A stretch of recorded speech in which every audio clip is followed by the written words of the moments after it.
I, Dhaval Sangani, welcome you all in Saraswati Group of Education. Students, તમે જાણો છો તેમ આપણે ઇંગ્લિશ ગ્રામરમાં એક્ટિવ એન્ડ પેસિવ વોઇસ વિશે અભ્યાસ કરી રહ્યા છીએ, જેનો આજે ચોથો ભાગ એટલે કે પાર્ટ 4 સેશન નંબર 4 નો અભ્યાસ કરવા આપણે જઈ રહ્યા છીએ. તો થોડુંક રીકેપ કરી લઈએ, બરાબર? થોડુંક પુનરાવર્તન કરી લઈએ, રિવિઝન કરી લઈએ. ફર્સ્ટ તો પહેલા પાર્ટમાં આપણે શું શીખ્યા હતા કે what is active voice and what is passive voice. Active voice શું છે અને પેસિવ વોઇસ શું છે. એક્ટિવ વોઇસ એટલે જે વાક્યમાં કર્મનું મહત્વ વધારે રહેલું હોય તેને એક્ટિવ વોઇસ વાક્ય રચના કહેવામાં આવે છે. જ્યારે પેસિવ વોઇસ એટલે શું, એટલે કે પેસિવ વોઇસ એટલે જે વાક્યમાં કરતા કર્મનું મહત્વ વધારે હોય એ વાક્યને પેસિવ વોઇસ વાક્ય રચના કહેવામાં આવે છે. ત્યારબાદ આપણે પાર્ટ 2 માં સાદો ભવિષ્ય વર્તમાન કાળ એના હકાર વાક્ય, નકાર વાક્ય અને પ્રશ્નાર્થ વાક્ય, પોઝિટિવ, નેગેટિવ એન્ડ ઇન્ટ્રોગેટિવ વાક્યની વાક્ય રચના અને એમાં કયા કયા ફેરફારો એક્ટિવ વોઇસ નું પેસિવ વોઇસ કરવા માટે થાય છે એનો અભ્યાસ કર્યો હતો. પાર્ટ 3 માં સાદો ભૂતકાળ, ધ સિમ્પલ પાસ્ટ ટેન્સ એની અભ્યાસ કર્યો તો કે એક્ટિવ વોઇસ નું પેસિવ વોઇસ કઈ રીતે થાય છે સાદા ભૂતકાળમાં. વિદ્યાર્થી મિત્રો, તમને એક વાત ખાસ યાદ અપાવી દઉં કે એક્ટિવ વોઇસ નું પેસિવ વોઇસ કોઈ પણ કાળમાં કરવું હોય તો બે ત્રણ નિયમો જે છે એ ખાસ યાદ રાખવા પડે છે. ફર્સ્ટ ઓફ ઓલ કે વાક્યમાં રહેલો કાળ ઓળખવો, વાક્ય કયા કાળનું છે, સાદા ભવિષ્ય કાળનું છે, સાદા ભૂતકાળનું છે, સાદા વર્તમાન કાળનું છે, એના વિશે ચર્ચા કરવી. ત્યારબાદ કર્તાને કર્મ બનાવવો, કર્મને કર્તા બનાવવો. ત્યારબાદ યોગ્ય V3 એટલે કે ક્રિયાપદનું ભૂતપ્રદંતનું રૂપ મૂકવું. જો નાઉન હોય તો બાય પછી નાઉન જ મૂકવું, અને જો પ્રોનાઉન એટલે કે સર્વનામ હોય તો બાય પછી નિયમ પ્રમાણે. તો નિયમ પ્રમાણે શું હતું તો કે આઈ નું મી થાય, વી નું અસ થાય, યુ નું યુજ રે, ધે નું ધેમ થાય, બરાબર? ત્રીજો પુરુષ એકવચન હોય તો હી નું હિઝ, સી નું હર, ઇટ નું ઇટ. ઓકે, આ બધા ફેરફારો તો બધા કાળમાં કરવાના જ છે, જે એક જનરલ સામાન્ય ફેરફારો છે. આજે આપણે પાર્ટ 4 માં જે ચર્ચા કરવા જઈ રહ્યા છીએ તે છે સિમ્પલ ફ્યુચર ટેન્સ એટલે કે સાદો ભવિષ્યકાળ. આપણે સાદા વર્તમાન કાળની, સાદા ભૂતકાળની ચર્ચા કરી ચૂક્યા છીએ. આજે આપણે ચર્ચા કરવાની છે સાદા ભવિષ્યકાળની. તો કે આ કાળના દરેક વાક્યમાં શેલ વિલ નો ઉપયોગ થાય છે. વિદ્યાર્થી મિત્રો, તમને ખ્યાલ છે કે સાદો વર્તમાન કાળ હતો તો શું હતું તો કે ક્રિયાપદને છેડે s કે es લાગતું, to be નું રૂપ લાગતું અને do અને does નો ઉપયોગ થતો. જ્યારે સાદા ભૂતકાળમાં શું હતું, ક્રિયાપદનું ભૂતકાળનું રૂપ મૂકવામાં આવતું, નકાર વાક્યમાં ક્રિયાપદનું મૂળ રૂપ મૂકવામાં આવતું અને પ્રશ્નાર્થ વાક્યમાં did નો ઉપયોગ થતો.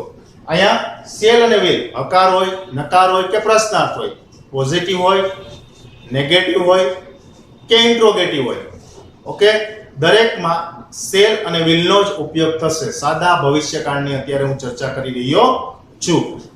તો કે આ કાળના દરેક વાક્યમાં શેલ will નો ઉપયોગ થાય છે. પોઝિટિવ એટલે કે હકાર વાક્યની આપણે વાક્ય રચના જોઈએ તો સેન્ટેન્સ સ્ટ્રક્ચર એટલે કે વાક્ય રચના. એક્ટિવ વોઇસ ની વાક્ય રચના કંઈક આવી હોય: subject plus shall will plus V1 plus object plus other words. પરિવાર સબ્જેક્ટ એટલે કે કર્તા પ્લસ શેલ અથવા will પ્લસ V1 એટલે કે ક્રિયાપદનું મૂળ રૂપ. આના વિશે આપણે ચર્ચા થઈ ચૂકી છે કે V1 એટલે શું, V2 એટલે શું અને V3 એટલે શું. V એટલે શું પહેલા તો કોણ કહેશે મને V એટલે શું?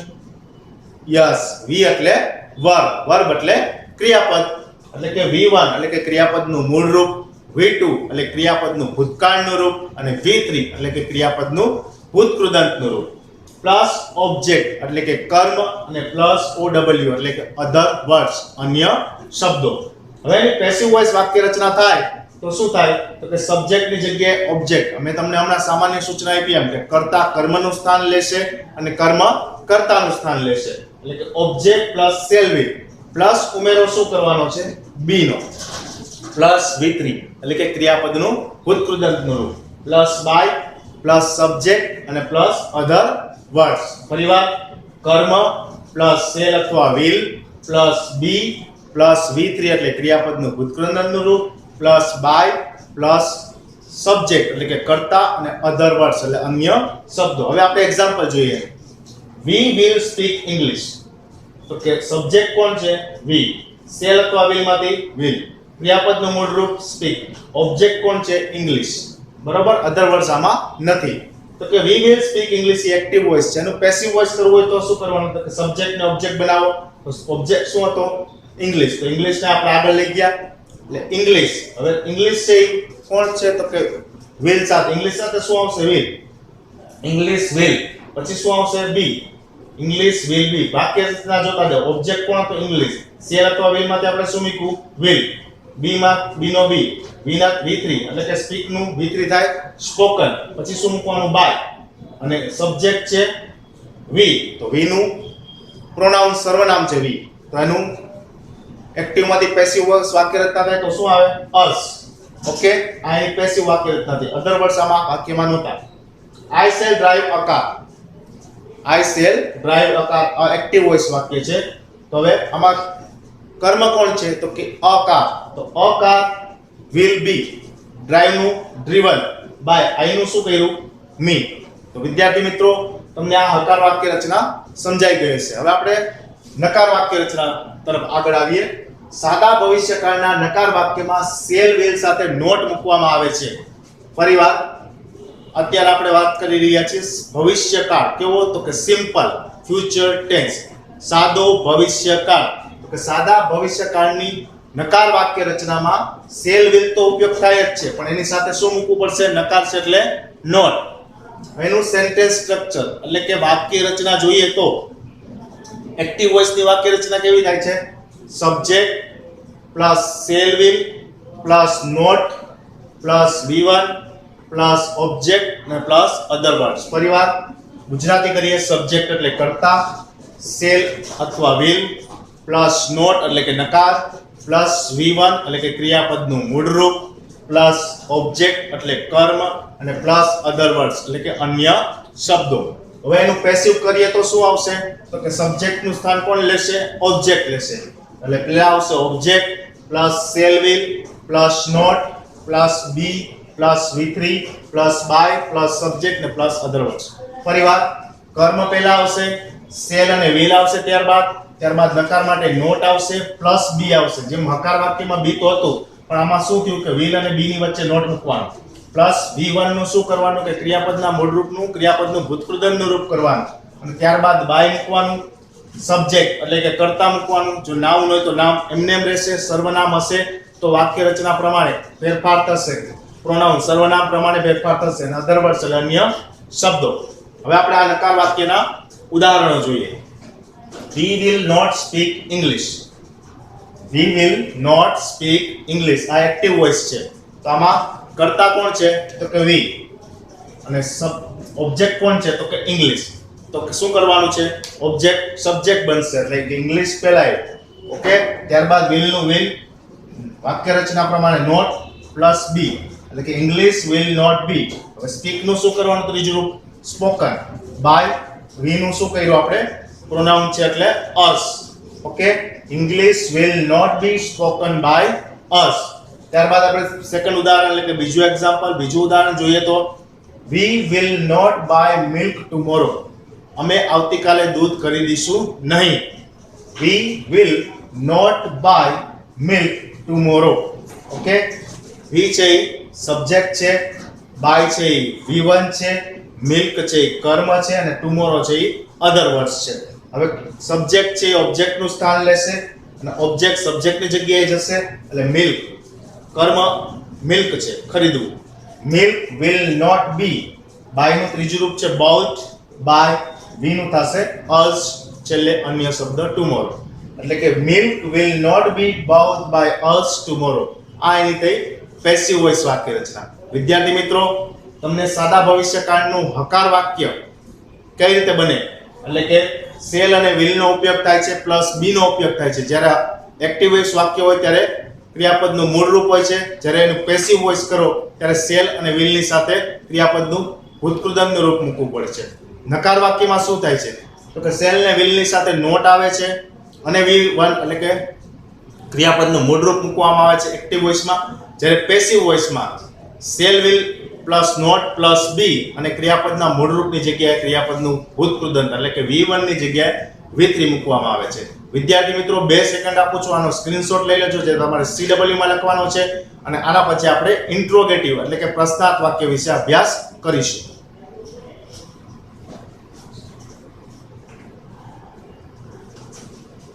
વિદ્યાર્થી મિત્રો હવે આપણે પ્રશ્નાર્થ વાક્ય સાદા ભવિષ્યકાળમાં પ્રશ્નાર્થ વાક્ય કઈ રીતે એક્ટિવ પેસિવ માં રૂપાંતર થાય છે એનો અભ્યાસ કરીશું.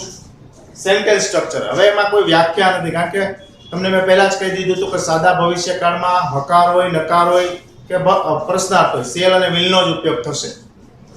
Cell will plus subject plus V1 plus object plus other words અને plus question mark. Active voice ની વાક્ય રચના જ્યારે થાય પ્રશ્નાર્થ વાક્યમાં તો પહેલા આવશે સેલ અથવા વિલ પ્લસ કર્તા પ્લસ ક્રિયાપદનું મૂળરૂપ પ્લસ કર્મ પ્લસ OW એટલે અધર વર્ડ્સ એટલે કે અન્ય શબ્દો અને છેલ્લે આવશે ક્વેશ્ચન માર્ક. વિદ્યાર્થી મિત્રો ફરીવાર યાદ કરાવી દઉં કે ક્વેશ્ચન માર્ક તમે નહીં મૂકો તો ગ્રામેટિકલ મિસ્ટેક કન્સિડર થશે અને તમારો હાફ માર્ક એટલે કે અડધો માર્ક ગ્રામેટિકલ મિસ્ટેકના લીધે તમે ગુમાવશો, તમારો કટ થશે. આ તમારે બોર્ડની એક્ઝામમાં ખાસ આ નિયમનું પાલન કરવાનું તમારે રહેશે. હવે એનું પેસિવ કરીએ તો કે સેલ ને વિલ જ પહેલા આવશે, ત્યારબાદ સબ્જેક્ટ નું સ્થાન ઓબ્જેક્ટ લેશે એટલે કે કર્તાના સ્થાને કર્મ આવશે પ્લસ બી, જેમ આપણે હકાર વાક્યમાં બી મૂક્યું હતું, નકાર વાક્યમાં પણ બી મૂક્યું હતું અને હવે પ્રશ્નાર્થ વાક્યમાં પણ બી મૂકશું. જ્યારે V1 નું V3 એટલે કે ક્રિયાપદના મૂળરૂપનું ક્રિયાપદનું ભૂતકૃદંતનું રૂપ બનાવીશું પ્લસ બાય ઉમેરશું પ્લસ ઓબ્જેક્ટની જગ્યાએ સબ્જેક્ટ થઈ જશે પ્લસ OW એટલે અધર વર્ડ્સ એટલે કે અન્ય શબ્દો અને છેલ્લે પાછું ક્વેશ્ચન માર્ક. હવે એક્ઝામ્પલ જોઈએ. સેલ વી સ્પીક ઇંગ્લિશ આ એક્ટિવ વોઇસ છે તો આપણે જોઈએ કે સેલ અથવા વિલ માંથી સેલ આવ્યું, સબ્જેક્ટ છે એ વી છે, V1 એટલે સ્પીક છે અને ઓબ્જેક્ટ છે એ ઇંગ્લિશ છે અને ક્વેશ્ચન માર્ક છે, અધર વર્ડ્સ છે નહીં. એટલે કે સેલ વી સ્પીક ઇંગ્લિશ તો હવે શું કરવાનું છે તો કે સેલ અથવા વિલ. હવે સામાન્ય રીતે શું પ્રચલિત છે તો કે સેલ ના સ્થાને વિલ પ્રચલિત છે. અત્યારના અંગ્રેજીના જે નિયમો છે એમાં તમે જો વિલ નો જ ઉપયોગ કરો, સેલ નો નો ઉપયોગ કરો તો કોઈ ગ્રામેટિકલ મિસ્ટેક થતી નથી. વિલ ઇંગ્લિશ, વિલ પછી ઇંગ્લિશ એટલે કે ઇંગ્લિશ શું હતું ઓબ્જેક્ટ હતું, ઓબ્જેક્ટ નો આપણે શું બનવાનું છે સબ્જેક્ટ બનાવવાનો છે, બરાબર. એટલે કે ઓબ્જેક્ટ છે એ કર્તાના સ્થાને આવશે એટલે કે વિલ ઇંગ્લિશ પછી શું મૂકવાનું બી પછી V3 સ્પીક નું V3 થાય સ્પોકન પ્લસ બાય અને વી નું થશે પ્રોનાઉન સર્વનામના નિયમ પ્રમાણે અસ અને છેલ્લે મૂકવાનું છે ક્વેશ્ચન માર્ક એટલે આ વાક્ય રચના થઈ પેસિવ વોઇસ. હવે આપણે સેકન્ડ એક્ઝામ્પલ લઈએ. Cell I drive a car question mark active voice છે. હવે એનું પેસિવ કરીએ તો વિલ કર્મ શું છે અ કાર ઈ કર્તા બનશે એટલે will a car be drive નું ડ્રીવન બાય આઈ નું me question mark passive voice. હવે આપણે વિદ્યાર્થી મિત્રો હકાર વાક્ય, નકાર વાક્ય અને પ્રશ્નાર્થ વાક્ય આ સાદા ભવિષ્યકાળના શીખા. હવે ત્રણેયનું પાછું એક વખત રિવિઝન કરવા માટે તમને ત્રણેયના એક એક ઉદાહરણ સમજાવું છું ફરીવાર જેથી તમને ભૂલ ન થાય. I will purchase a new mobile tomorrow. હું આવતીકાલે નવો એક મોબાઈલ ખરીદી કરીશ. આ થયું હકાર વાક્ય. હવે એનું એક્ટિવ માંથી પેસિવ માં રૂપાંતર કરવું હોય તો યાદ કરો જી શું કીધું તું મેં, શું કીધું તું યાદ કરો જી. યસ, એક્ટિવ વોઇસ નું પેસિવ વોઇસ કરવું હોય ત્યારે કર્તાને કર્મ બનાવવાનો છે, V1 નું V3 કરવાનું છે પ્લસ બાય મૂકવાનો છે પ્લસ જો નામ નો એટલે નામ હોય તો એમનેમ રાખવાનું છે, જો સર્વનામ હોય તો નિયમ પ્રમાણે ફેરફાર કરવાના છે પ્લસ અધર વર્ડ્સ મૂકવાના છે. ઓકે. અ ન્યૂ મોબાઈલ આ શું છે કર્મ, એને આપણે કર્તા બનાવ્યું. A new mobile will be purchased by me tomorrow. હવે આમાં એક વચન હોય કે બહુવચન હોય will નું will જ આવશે. ઓકે. જેમ આપણે વર્તમાન કાળમાં એક વચન હોય તો is હોય, I સાથે m વાપરતા અને બહુવચન સાથે r વાપરતા, પણ અહીંયા ભવિષ્યકાળમાં કાંઈ એવું યાદ નથી રાખવાનું, will નો એક જ ઉપયોગ કરવાનો છે. a new mobile will be purchase નું શું કર્યું purchase, I નું શું કર્યું me by me અને અન્ય શબ્દો છેલ્લે ગયા tomorrow. ઓકે. આ એક્ટિવ વોઇસ નું પેસિવ વોઇસ થયું. હવે આપણે નકાર વાક્ય જોઈએ. I will not purchase a new mobile tomorrow. I will not purchase a new mobile tomorrow. એટલે કર્મ શું છે a new mobile એને કર્તા બનાવીએ. a new mobile will અને will અને be ની વચ્ચે શું મૂકવાનું હતું not. પરચેઝ નું ત્રીજું રૂપ શું થશે? પરચેઝ. બાય આઈ નું શું કરવાનું? મી. અન્ય શબ્દ છેલ્લે. ઓકે, એક જ વાક્ય લીધું છે જેના મેં 3 રૂપ બનાવ્યા છે. Cell I purchase a new mobile tomorrow? હું આવતીકાલે નવો મોબાઈલ ખરીદી શકું? Question mark. તો કે will કર્મ શું હતું? a new mobile. એને કરતા બનાવો. will a new mobile be purchased by me tomorrow? Question mark. તો વિદ્યાર્થી મિત્રો, હું આશા રાખું છું કે તમને આ લેક્ચરમાં ભવિષ્યકાળના હકાર વાક્ય, નકાર વાક્ય અને પ્રશ્નાર્થ વાક્ય વિશે અભ્યાસ કરી ચૂક્યા છો. તમે 2 સેકન્ડ આપું છું, તમે સ્ક્રીનશોટ પાડી લ્યો.